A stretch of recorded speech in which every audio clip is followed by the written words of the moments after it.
podcast d'Evolis. Johan Baguet, bonjour. Vous êtes directeur général Felder Group France et aujourd'hui on va parler décarbonation et les nouveaux enjeux de la filière bois. Bonjour, exactement. Quels sont les grands enjeux pour la filière bois aujourd'hui? Aujourd'hui, en fait, le 1er des enjeux pour la filière bois, c'est déjà d'exister. On a effectivement énormément d'acteurs au sein de cette filière et avant de vouloir, aller plus loin, il faut, avoir une unité, on va dire, au niveau de cette filière.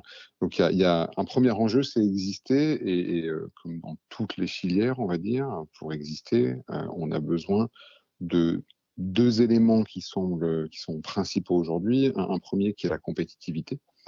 C'est-à-dire qu'il faut que la filière soit compétitive envers, les clients ou les personnes à qui elle s'adresse. Et le 2e enjeu, c'est l'attractivité. C'est-à-dire que dans un premier temps, on se tourne vers les autres, être compétitif pour les autres et le 2e enjeu, c'est être attractif pour soi-même, pour assurer cette compétitivité. Donc, si on veut aller, autour de ces 2 grands enjeux, on a effectivement, de grandes mutations et de grands défis à relever, qu'on va pouvoir, peut-être évoquer ensemble un peu plus tard. Tout à fait.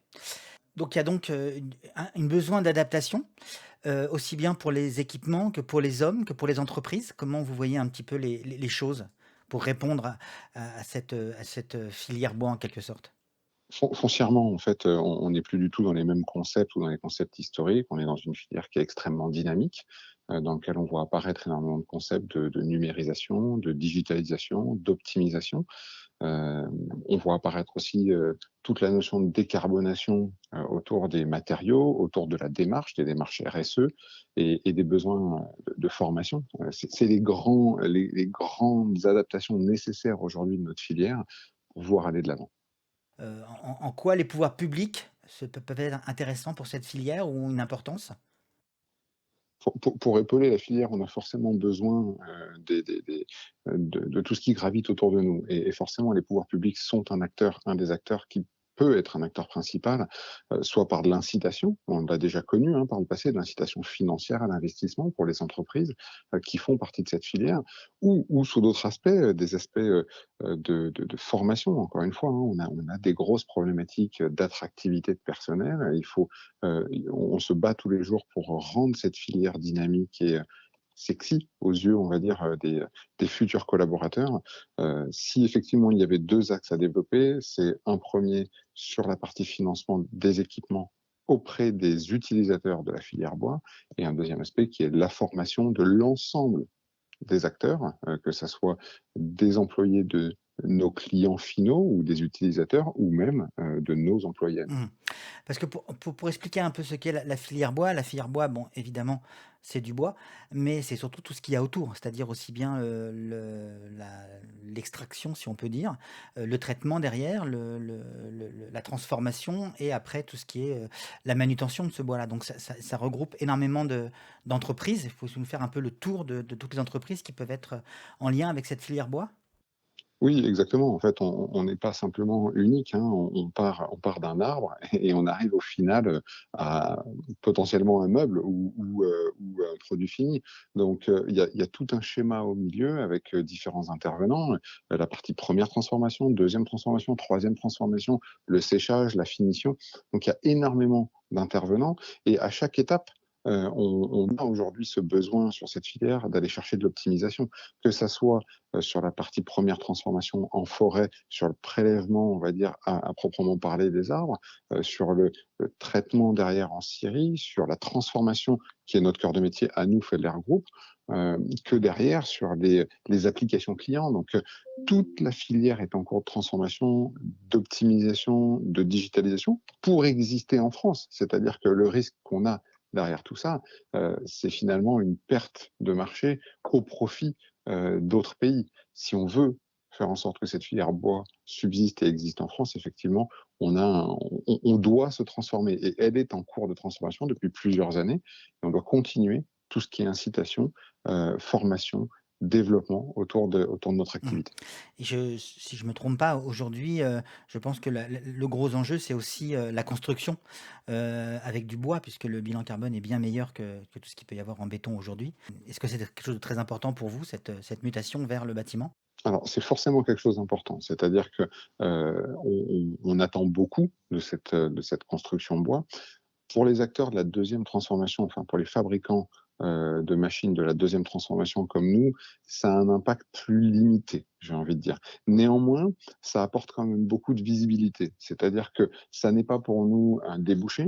Par contre, c'est, une image, un vecteur, on va dire, d'une prise de conscience globale de l'importance de travailler un matériau renouvelable, de travailler un matériau noble, pour permettre aussi le développement de structures ou de sociétés qui travaillent le bois à d'autres niveaux que la construction, et qui seront pour nous des potentiels clients, prospects et, des, et, entre guillemets, du business à développer demain. Quelles sont les mutations auxquelles vous devez faire face aujourd'hui? Si je devais, je vais essayer, il y en a beaucoup, hein, il y en a énormément. Ouais. Si on devait en résumer deux, il y a la numérisation, c'est la première. C'est-à-dire qu'on est en train de passer d'une filière mécanisée à une filière numérisée. Aujourd'hui, le développement principal au niveau de l'outil de production se fait sur le digital, avec de l'écran, avec de l'optimisation du logiciel. D'accord. Donc digitalisation, numérisation, on va les mettre ensemble. Et le deuxième aspect important, encore une fois, c'est la formation, parce qu'à partir du moment où on digitalise, on doit former. On n'est plus derrière une machine mécanique à pousser des bouts de bois, on est à travailler des concepts, à optimiser, donc travailler numériquement, informatiquement, pour pouvoir travailler de manière automatisée sur des machines derrière. Donc on enlève de la pénibilité, on enlève énormément de tâches répétitives et ainsi de suite.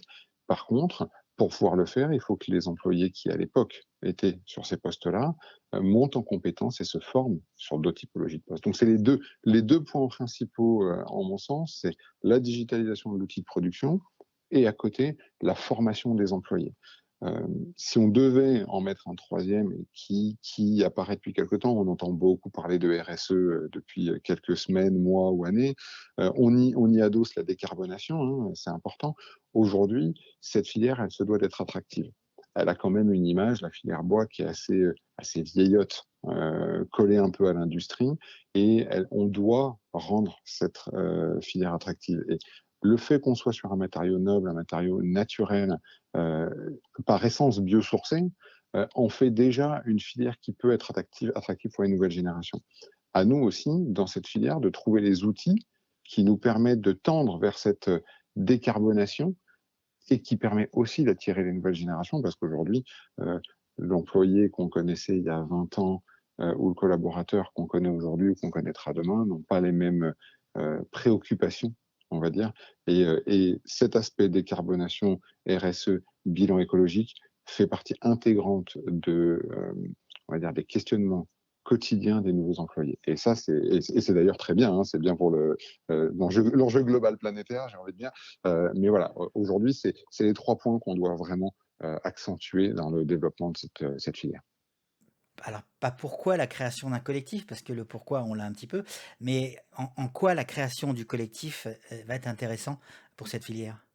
Bah, simplement parce qu'en fait, toutes les activités sont imbriquées. On n'est pas un, on est de multiples entreprises et on a la capacité de créer une chaîne de valeur ensemble. C'est-à-dire que si chacun agit dans son coin, l'impact réel de son action est limité. À partir du moment où on se rassemble, on développe des solutions communes, on développe des synergies d'entreprise entre les différents acteurs et on a besoin de ces synergies. Quelqu'un va faire des robots, l'autre va faire du logiciel, l'autre va faire des machines. Et à partir du moment où on met en commun notre savoir-faire, on est forcément plus fort. Je dirais pas plus fort pour écraser ou pour gagner, mais plus fort dans le sens où chacun amène son expérience, son savoir-faire et fait avancer l'ensemble de la filière plus vite. Donc, on pourrait continuer chacun dans notre coin à croire qu'on a la vérité absolue, croire qu'on a les meilleures solutions et les meilleurs employés. La vérité, c'est qu'à partir du moment où on se met autour d'une table, et on l'a déjà vu par le passé dans les structures qui étaient déjà existantes, à partir du moment où on se met autour d'une table et qu'on se met à travailler ensemble, l'intelligence commune fait qu'on avance plus vite. quand on est dans la filière bois, on s'adresse à des gens qui sont amoureux de leur métier. Et ça a pas de prix. C'est-à-dire que on peut travailler dans l'industrie, on peut construire des grosses pièces, des petites pièces, des choses extrêmement techniques ou pas. L'intérêt, au bout du compte, dans la filière bois, c'est de retrouver ce relationnel humain, ce relationnel de qualité, de savoir-faire, qui apporte énormément dans les échanges, parce que on a ce lien aux matériaux. Voilà. Ce lien aux matériaux est toujours fort tout au long, on va dire, du process de production, qu'on parte de l'arbre, qu'on aille au produit fini. On a cet attachement de chaque personne qui va travailler dans la filière à la matière. Qu'est-ce que vous pourriez nous dire pour donner envie aux autres entreprises qui ne sont pas aujourd'hui encore dans le collectif? Tenter l'aventure, c'est le premier point. Ce que je veux dire, c'est que nous, on est rentré au sein de Evolis par l'intermédiaire du CIMOP il y a maintenant une bonne dizaine d'années.